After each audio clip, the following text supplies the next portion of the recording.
Lettre 169 d'Élisabeth de la Trinité, adressée au chanoine Angle et datée du 15 juillet 1903. Monsieur le chanoine.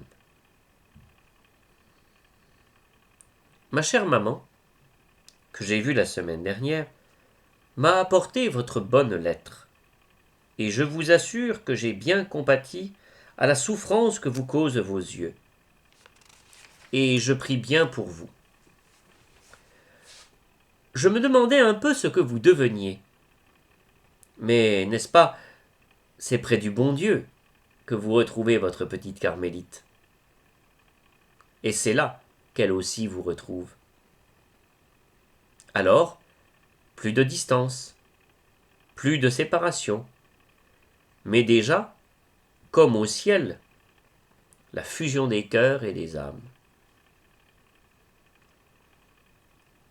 Depuis ma dernière lettre, que de choses se sont passées.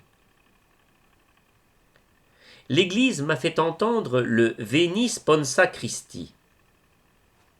Elle m'a consacré, et maintenant tout est consommé. Ou plutôt tout commence, car la profession n'est qu'une aurore. Et chaque jour ma vie d'épouse m'apparaît plus belle, plus lumineuse, plus enveloppée de paix et d'amour. En la nuit qui précéda le grand jour, tandis que j'étais au cœur dans l'attente de l'époux, j'ai compris que mon ciel commençait sur la terre. Le ciel dans la foi. Avec la souffrance et l'immolation pour celui que j'aime. Je voudrais tant l'aimer. L'aimer comme ma séraphique mère, jusqu'à en mourir. Ô caritatis victima, chantons-nous le jour de sa fête. Et voilà toute mon ambition. Être la proie de l'amour. Il me semble qu'au Carmel, cela est si simple de vivre d'amour. Du matin au soir, la règle est là pour nous exprimer instant par instant la volonté du bon Dieu. Si vous saviez comme je l'aime, cette règle qui est la forme en laquelle il me veut sainte. Je ne sais si j'aurai le bonheur de donner à mon époux le témoignage du sang, mais du moins, si je mène pleinement ma vie de carmélite, j'ai la consolation de muser pour lui seul. Alors qu'importe l'occupation en laquelle il me veut, puisqu'il est toujours avec moi. Raison, le cœur à cœur ne doit jamais finir. Je le sens si vivant en mon âme, je n'ai qu'à me recueillir pour le trouver au-dedans de moi. Et c'est cela qui fait tout mon bonheur. Il a mis en mon cœur une soif d'infini, et un si grand besoin d'aimer que lui seul peut rassasier.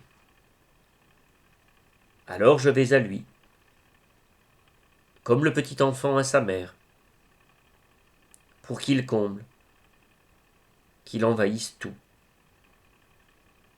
et qu'il me prenne et m'emporte en ses bras. Il me semble qu'il faut être si simple avec le bon Dieu. Il me tarde de vous envoyer, ma bonne maman.